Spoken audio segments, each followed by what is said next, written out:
સસ્તા અનાજના દુકાનદારો હડતાળ પર ઉતર્યા છે। પ્રહલાદ મોદીની રાજકોટમાં દુકાનદારો સાથે બેઠક મળી।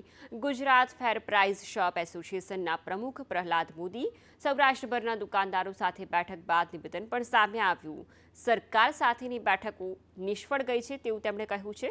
સરકારને કારણે ગરીબોને તહેવાર સમયે અનાજ ન મળ્યું। આજે જે અમે સહકારનું આંદોલન ચલાવી રહ્યા છીએ એની પાછળ અમારા ત્રણ મુખ્ય મુદ્દા છે। એક, અમારું મિનિમમ 20,000 કમિશન જે નક્કી થયું એના પરિપત્રમાં 7 નંબરની શરત જે મૂકવામાં આવી છે, 97% થંબ ઇમ્પ્રેશનથી જેમનું વેચાણ થયું હોય એ દુકાનદારને 20,000 રૂપિયા કમિશન સરકાર પૂરું કરી આપશે જો 20,000 ન થતું હોય તો। મેં સરકાર પાસે માગણી કરી છે કે જ્યારે આધાર સેટિંગનો પ્રોગ્રામ ચાલ્યો અને પૂર્ણ થયો એ 100% સાચો સરકારે કર્યો છે ખરો?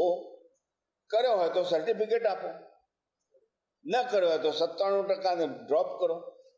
સરકાર સર્ટિફિકેટ આપતી નથી, 97%ને ડ્રોપ નથી કરતી।